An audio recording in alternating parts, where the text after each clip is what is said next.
Hello, I am Jasmine Beasley. I am interviewing Mrs. Raquel Riley Thomas, on behalf of the Veterans History Project for the Office of Congresswoman Donna F. Edwards and the Library of Congress. We are working in conjunction with Prince George's Community College and PGCC TV. Today's date is October 29th, 2015, and we are located in the television studios of Prince George's Community College in Largo, Maryland.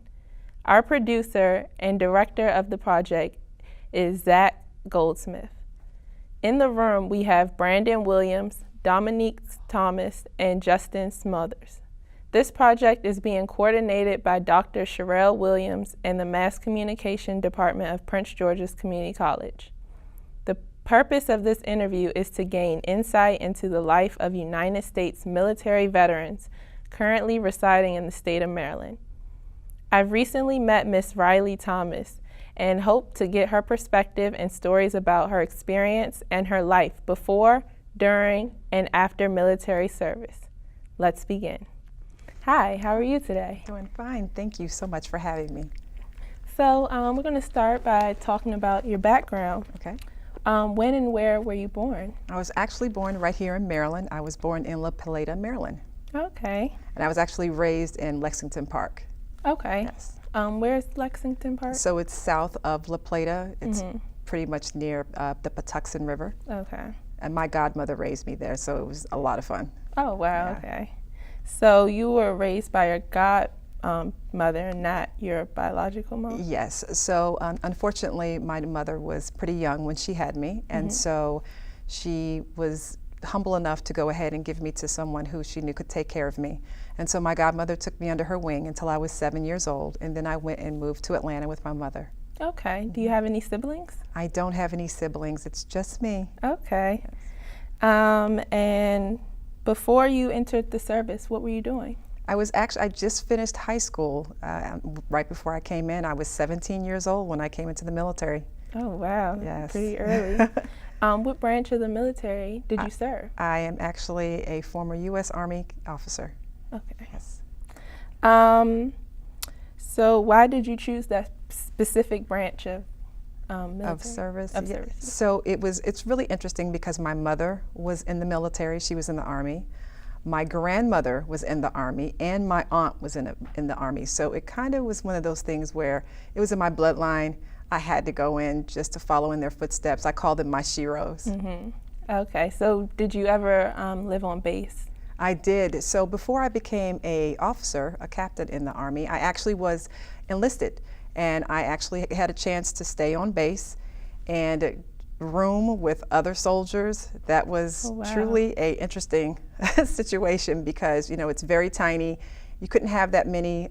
You couldn't have that many things in the room. Pretty much your basics. Basic living life.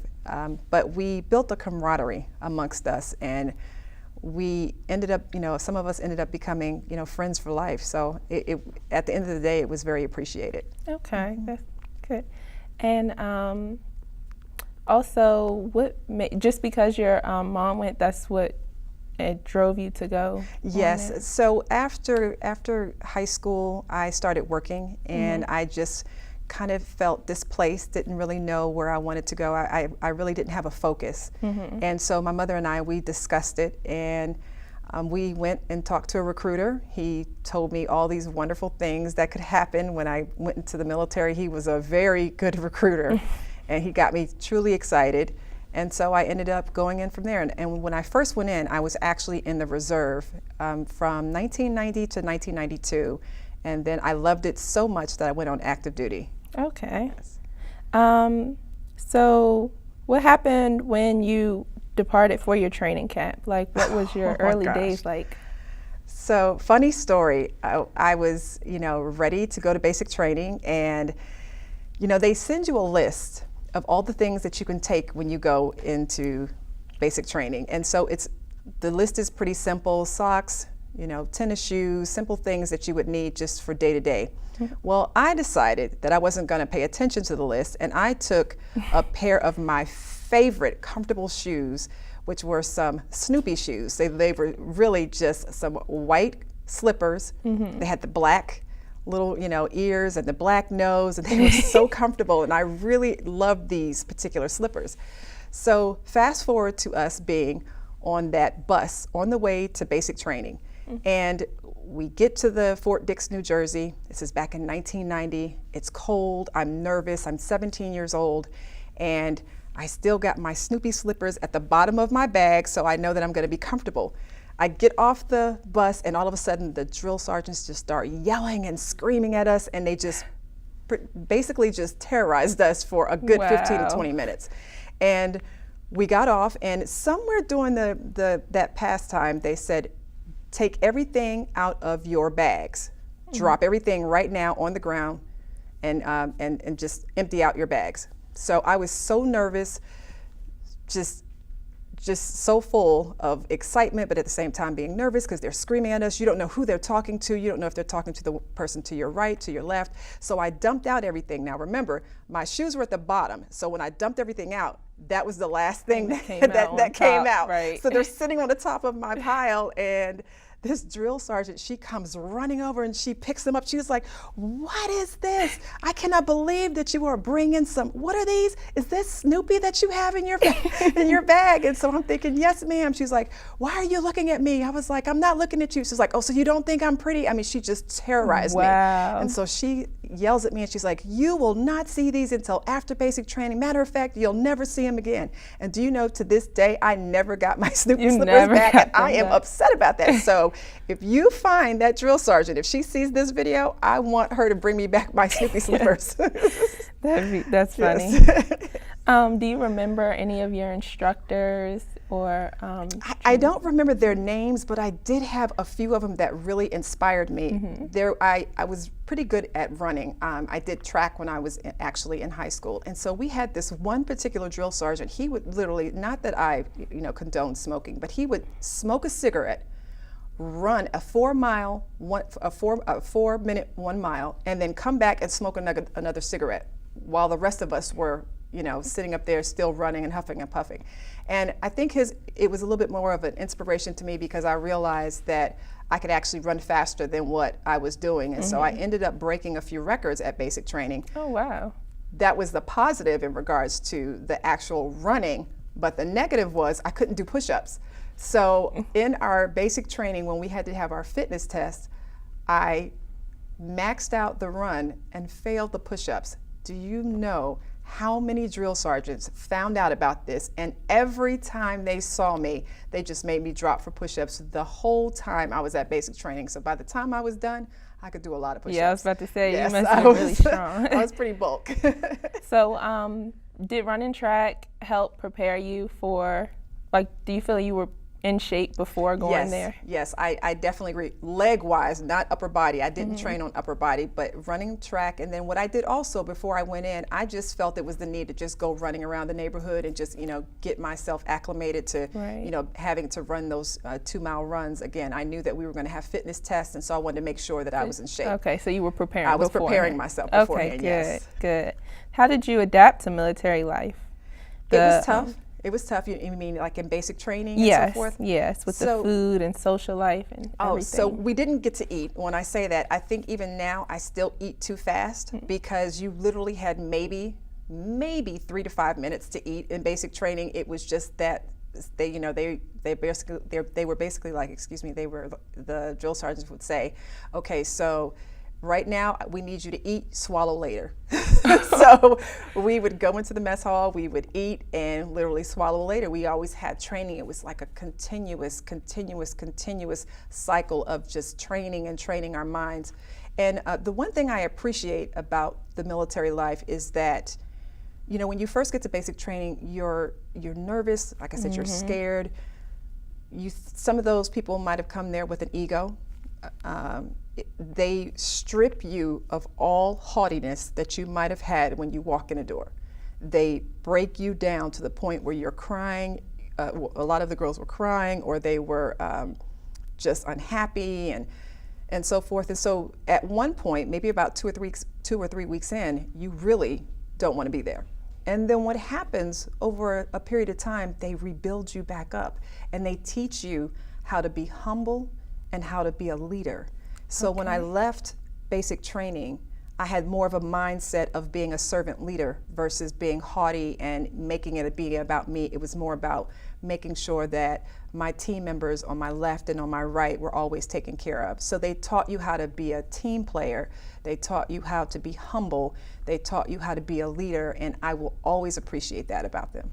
And that's good, because you don't hear very many people talk about that, their experiences like that as far as basic training. They always tend to talk about the negative and how. Right. So and so it was definitely an eye opener. It's not something that I would suggest everyone go in, but I do also understand what they pulled out of me. They pulled that leadership out of you, because leaders are not born, they're made, and so they made us as leaders, and I appreciate that.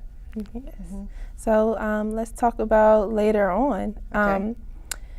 Where did you serve?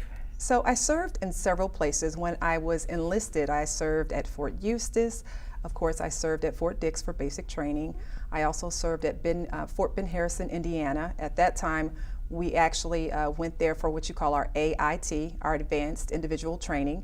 So after basic training, you go to AIT, and I was a 46Q. I was a photojournalist, so I actually have photography in my background. And then from there, I went to Korea, to Daegu, Korea, and from there I ended up coming back to the States and taking ROTC to become an officer. Okay, so out of all those places, which was your favorite? I have to say Daegu, Korea. I think one of the biggest reasons is because I fell in love with the Korean community.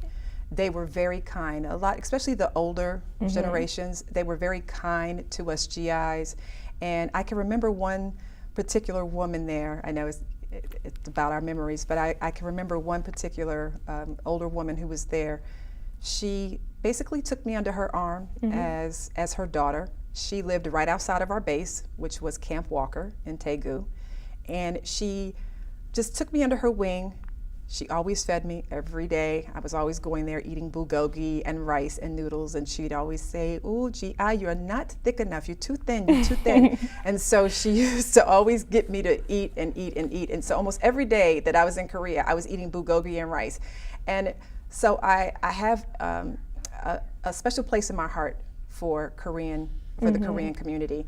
And even now, I have Korean friends who make bulgogi and rice, so I get excited when they come to my house and they're bringing me bulgogi and rice. Right. And it's just a wonderful feeling to know that, the diversity was there, and they didn't care about my skin complexion. They didn't care about whether I was a male or female. This woman just looked at me as just another woman who was just trying to serve her country. She appreciated it, she respected it, and she took me under her arms. And I will always remember that. She'll always have a special place in my heart. Okay.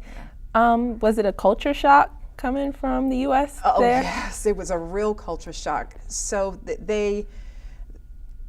the Koreans at the time, this was back in 1994. At the time, a lot of them, the further, let me step back. The further north that you would go, like above Seoul, if you went a little further north, a lot of them had never seen African Americans. So sometimes if I was on the train system, I would be the only African American on there. And so you would see little kids, they would come up to me and they would rub my skin, and then you would have some of the middle-aged Koreans, they would say, "Are you Whitney Houston?" And I was like, "No, I'm not Whitney Houston." But it was just really interesting because some of them had never seen African Americans. So I think it was more of a culture shock for them, more so than to me. I had already had Asian friends beforehand, just because, again, being in basic training, being in AIT, being stationed at the different, locations that I was, I met so many people with so many different backgrounds, and I appreciated it. So going there, it was a culture shock more so, I think, for them than it was for me. I did like the fact that they had some of the most amazing clothing, and you could get, outfits, and I love fashion, so you could get outfits made. It was wonderful. I had a good time there. And how long were you out there? I was there for a year. A year. Yes. Okay. Were you ever on the front lines? No, I was never on the front lines. I was near the DMZ for some training. The DMZ is basically that line that separates North Korea from South Korea, and we had some training up there. So the security was a little tight. Of course, I can't go into all details of the things that we did, but it was enough training to make me realize then that this was really a serious matter in regards to what we were doing, and we were really protecting not only the the South Koreans, but we were also protecting our soldiers too as well. I know you weren't on the front lines, but Right. did you ever witness any combat? I didn't witness necessarily combat, but we trained as if we were in combat. There were several times once I became an officer that we actually went out and trained as they always say, train as you fight. And so it was definitely an eye-opener in regards to seeing how many casualties there could be as an officer, how if one mistake could actually cause a casualty, one mistake on your end. It was very stressful.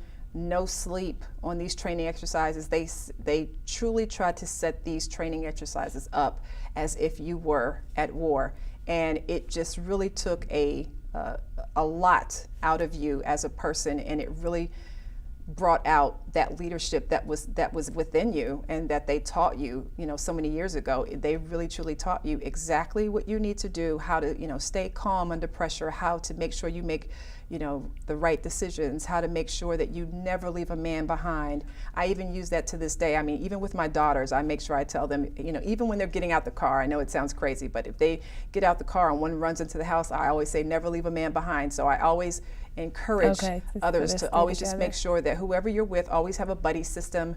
We were taught the buddy system. A lot of the things that go on in combat, of course, they're taught, back in the home front, making sure that they're trained so that they can be successful on the front line. Okay. So how long did it take you to become an officer? Oh, that's a funny story. So my plan was not to become an officer. How that happened was, okay, I got to tell you the story. So on our way to work each morning as an enlisted soldier, I had to walk by a medical center every morning, and there was this really cute lieutenant who was always standing outside having a conversation with some of the other nurses and et cetera. And I just fell in love with him. At least I thought that's what it was. And so I walked by him every day. I always made sure my hair looked nice and that, my uniform was right dress. And he would always speak to me. I would speak to him. I, give him a salute. Of course, in the military, you can't fraternize. So officers and enlisted can't fraternize. But I didn't care at that time. He was cute, and I wanted a date. So months went by. I'm still in Korea, it's still cold. I'm still, walking by him. Every time I saw him, I was getting excited. And then one day he says, "Hey, Corporal Riley, come over here for a second." So I was excited. I was like, yes, right. he's gonna ask me out on a date. I know this is wrong, but I'm gonna let me sit straight and see what he says. And he says, he's like, "I see you walk by here every day and you're always squared away. Have you ever thought about going into ROTC?" And my mouth just dropped. I was thinking to myself, this is not what the conversation I thought was going to be. Right. So I just sucked it up and I said, no, I had never thought about it. And then we actually got into a conversation about ROTC right there in Korea. And he talked me into, putting in my application, and I did, and then I ended up getting the scholarship. So I chose Hampton University to go to actually, train as an ROTC student. I graduated second in my class. I'm very excited about that. Yes, amazing. And I went on to become an ordnance officer. Okay. How was it took me 3 years because I actually I was able to test out of my first year of college. Okay. So how did you enjoy your time at Hampton? Hampton was fun. I partied a lot. I partied a lot, but because I was a few years older, because keep in mind I had been enlisted at first, I really hung out with more of the students who were off, who were actually off campus, not necessarily on campus, and we just had a really good time. I love to dance, so I was always going out to parties with one of my other girlfriends who was enlisted as well, and we just had a really good time. I was really excited about it. Okay. Tell me about an experience you had, sorry,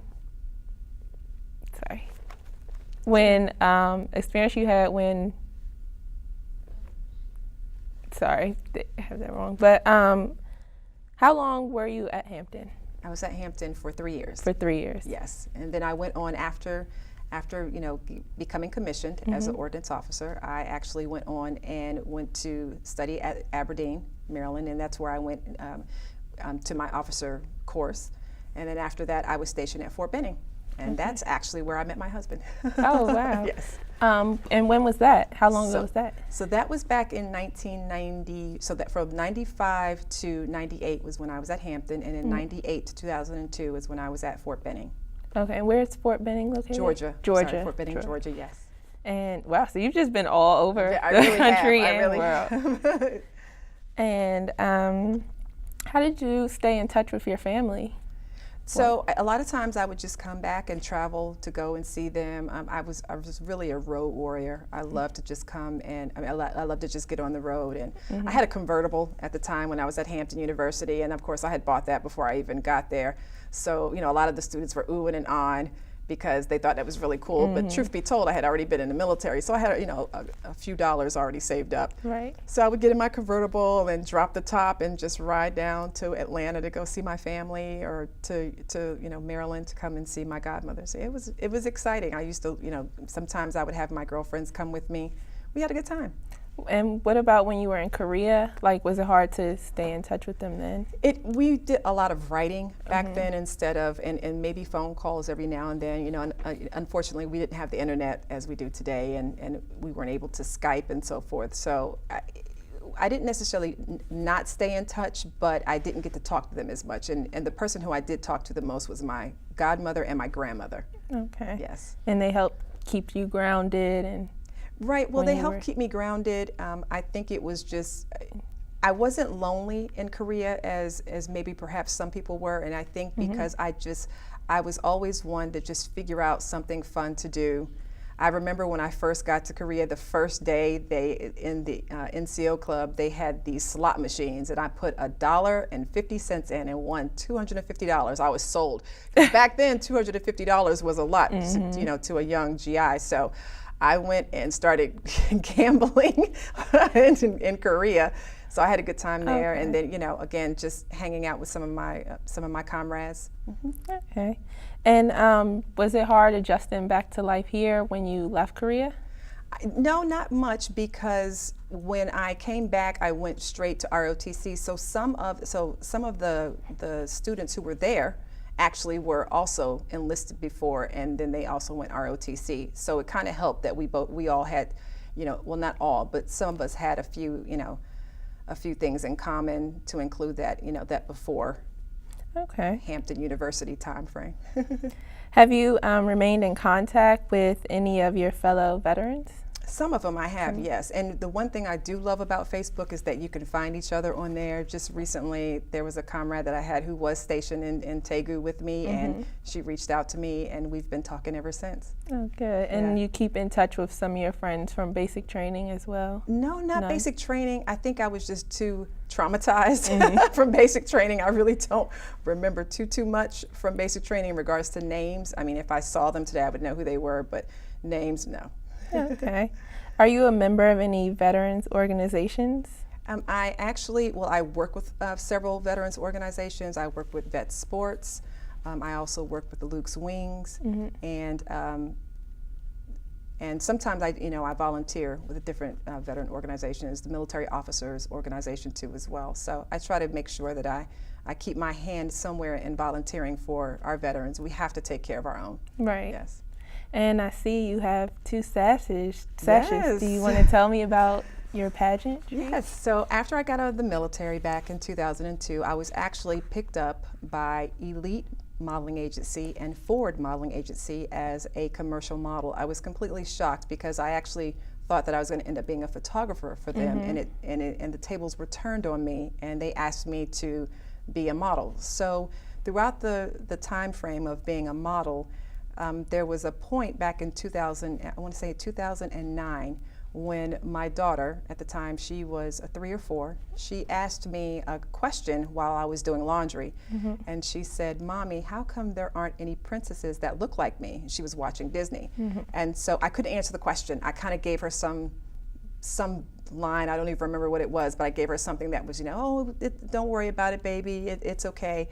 And so I was a little taken back because I couldn't answer the question, so it stuck with me. So a few months later, Miss America came on television, and a light bulb just hit me. I said, you know what? I have a modeling background.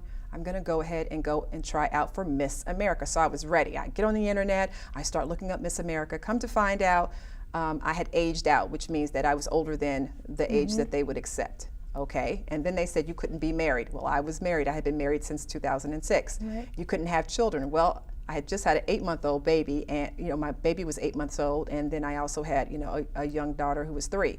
So everything was just striked out at that moment. And I said, you know what? I know that there's a Mrs. Let me go and see if there's a Mrs. that's available. And I went and looked at Mrs. Maryland. They were actually about to compete in 2 months. So I literally had 2 months to prepare for the pageant. My baby was 8 months old, and we trained. When I say we, I mean my husband and I. He trained me. He said, look, if you want to do this, we have got to train you right. So I had to get that baby weight off very quickly, and it was so funny because the whole family kind of got involved. I was holding my 8-month-old in my hand as I was doing squats, and then the 3-year-old, she was in there trying to do squats too as well.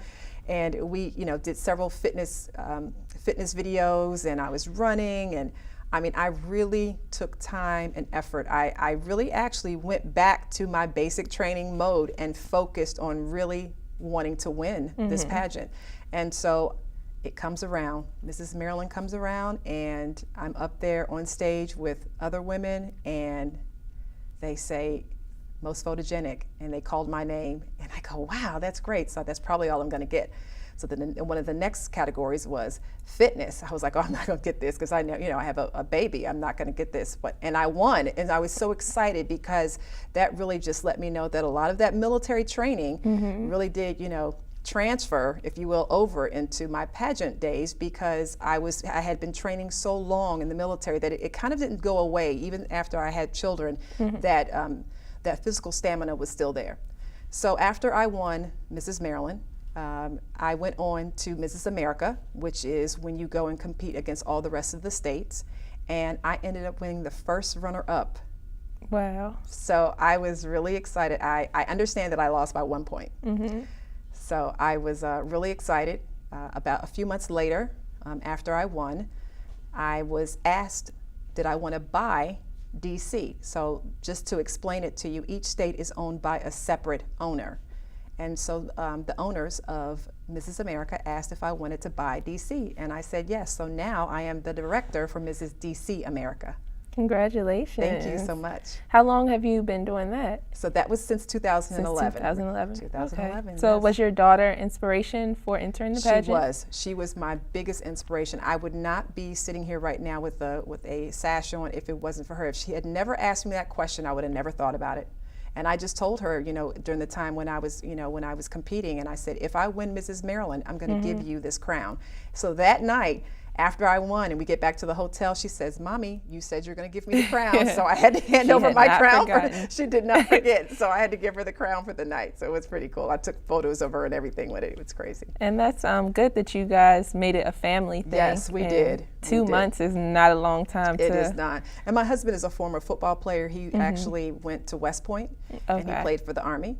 And so he was, All-American. He, did some wonderful things when he was actually on the team. And so he was already in that mental mode of, working hard, play hard, and be successful that way. Okay, so all those things together definitely helped. It just, just culminated into a win. Okay, so I see this picture right here. Did you want to speak on that? So this picture was taken by a gentleman named Derek Blanks. He does what you call alter ego photographs. Yeah, I'm familiar with him. Yes, he works with I believe it's some of the reality shows in Atlanta. Right. And I knew him already because, again, like I said, I have a background in photography. So when I saw his work as an alter ego, doing the alter ego photographs, I came up with an idea of why don't I, instead of me really doing an alter ego, because technically the pageantry and the military is not alter ego for me because they're actually both, I've done both. But I just came up with this idea of having a half pageantry, half military. So it took about 8 hours to get this photograph because he had to photograph me in all pageant and then he had to photograph me in all military. And it was a tough shoot, I'm not gonna lie, because you had to stand I had to stand exactly the same as I did in the other photographs, so that means he had to go back through all those photographs and make sure we got the exact one. So it was a tough shoot, but it was worth it because this photograph is my favorite. Yeah, it's a very beautiful picture. Thank you, I appreciate it. So, And it says a lot about me too. It says, I have both sides. I still have that tough side of, being a leader and making sure that, that we do some great things in the community, and at the same time, the pageantry still being girly, and still being a leader. But both of them have the same thing in common. That's leadership. Yeah. What do you want your daughter to gain from seeing you in the pageant? The confidence it takes to actually stand on stage and speak to people about something that you're very passionate about. I'm very passionate about veterans and veterans employment. I think it's necessary for us to make sure that we take care of our veterans and for them not to be homeless. And I always tell my daughters, pageantry is just another door that can be open for you, in which you can go and speak about your passions and things that you really appreciate and things that you really love to do. And I also love the fact that it's very glamorous. I love my daughters to be able to walk around the house in my shoes, and they're all in my makeup, playing with my makeup and stuff like that. So I feel like I'm building building girls who will be confident in themselves. And I don't know, it's just kind of fun to play dress up with my girls too as well. Oh, okay. So how old are your daughters? So I actually have 4 daughters total. I have 2 stepdaughters. The 2 youngest, we're in a blended family. My 2 youngest, the one is 6 now, one is 9, and then I have 2 stepdaughters, one is 15 and one is 22. Okay, are any of them into pageantry? No, they're not, but actually the 9-year-old and the 6-year-old helped me behind the scenes at the Mrs. DC America pageant. And we actually have a pageant coming up March 12th, 2016. Okay. And how would you feel about any of your daughters going into the military? That's a tough one. It's one of those things where it was bittersweet. I think the leadership that they taught me, I appreciate, but I also realize that I can also teach them that leadership now. So I don't think they necessarily need to go through the trauma of military life. However, if they decide to do so, I definitely want to make sure that I prepare them a little better than I did, because the Snoopy shoes didn't work out. So I would definitely want to prepare them a little better. I do think that them both having parents who were in the military, I think that does help them get an understanding of what it takes to be a leader. And it's tough. It's not easy. There's some hard decisions that you have to make. And I think they would do okay. I wouldn't press the issue. I would prefer them to just go straight to college. My 9-year-old is also, she's in gymnastics right now, so she's doing very well, and my 6-year-old is in swimming. So both of them have, are more athletic, so they take that from their father. But I always try to make sure I keep them girly on the other side of the fence too as well. Yeah, speaking of that, I see like you look very girly and into all things, Yes. I'm into that kind of stuff too. I can tell. How was it trying to, maintain the feminine while in the military? And that was tough. It really strips you of all things glamorous. I didn't even realize I had so much glamorosity in me, if you will. If that's a word. I didn't even realize it was in me until actually I got out of the military.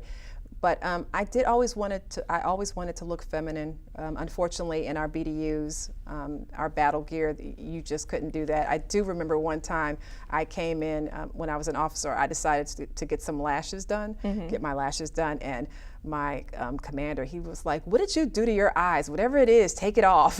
So, needless to say, that glamour moment didn't last very long. So I had to keep it very toned down. I was very big on looking tailored though. So even though, no, I couldn't necessarily be glamorous, I was always into being tailored and looking dress. And even to this day, I still am like that. Yes, you look very nice today. Thank you, I appreciate it. You're welcome. How did your experience in the military affect your life, or how is it affecting it now? The leadership, again, I know I keep going back to that, but I just think it's a leadership and discipline that they taught me in the military, and I use it daily now, even with not only my work, but also with my family. I think it's important that we're able to speak our mind and that we speak up for what we believe in. I think it's, once you've been in basic training and, again, like the drill sergeants are yelling and screaming at you and you get that, but afterwards, like I said, they teach you how to be a servant leader. I think it's important to be a servant leader and for us to take care of our community. So I use that in my day-to-day. So I think the military definitely helped me in teaching me how to be a servant leader. Okay. And how did you use the discipline as far as in your business now? How do you use it? So we have title holders in DC, and so we have local title holders. So these title holders are now going to compete at the Mrs. DC America pageant. And so with them being local title holders, I made it very clear that I had been in the military, and so this was not going to be a very easy process. I wanted to make sure that they understood that I wanted to bring the best out of them, and that's exactly what a lot of the drill sergeants did when we were in basic training. They pulled that leadership out of us, and it was just a wonderful experience then, and I want them to make sure that the ladies have a wonderful experience too as well. So, but I do make sure that we are very disciplined and that they bring out their leadership.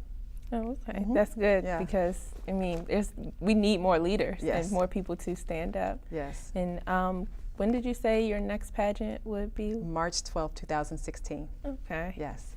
How has your military service impacted your feelings about war and just military in general? I think that, like I said before, it's bittersweet. I think there are some times when, I think about some of the things that I saw when we were in training as well as in basic training. I think some of those things have still impacted me some, and not necessarily all for the best. It just because it was so hard and so tough. But at the same time, I look at it as, always trying to look at the glass half full, and I always realize that something positive came out of it, and it was that leadership. So it's one of those things that I have to just, as I say, suck up and drive on and realize that, yes, I do understand that I went through this training. It was tough. It was rough. There were days when I just cried. There were days when I didn't want to be there. I was in Korea. Sometimes when I was there, it was very cold. It was like, -10 degrees. We're on mountains. We're out here looking for, we're doing map training. There was just some times in the military that I wouldn't wish on anyone. But at the same time, I look at it now as I get older, and I feel like the older I get, the more I appreciate it more. But I never want to go back. Never want to go back to those days. No. Has your experience altered your perception of the military today? In regards to how the military is today, yeah. What do you mean? I think, from what I understand, that they've gotten a little softer in basic training, which I do not like, because I feel like if I had to go through all that training that the kids these days need to actually go through it as well. I think for me, what it did was it taught me to be humble and to be more appreciative of those who are on active duty, their families, the veterans. It has taught me how to appreciate them so that I will go out and be a volunteer and appreciate what they're doing in the community. They're risking their lives. They've risked their lives, those who have died for us. So I always, tell people to, get an understanding of what they've done for you. We have so many who have fought for your freedoms, and it's our responsibility to make sure that we take care of them when they come home. Yeah, definitely. Yes. So is there anything else did you want to talk about? I think the only thing that I would want to leave this conversation with is maybe to tell the younger generations that they should hold on and be patriotic and to love America for who she is and to love the diversity that's in America. And again, the other thing too that is very important to me is that you have to take care of your military members, or as they say, care for those who have borne the battle.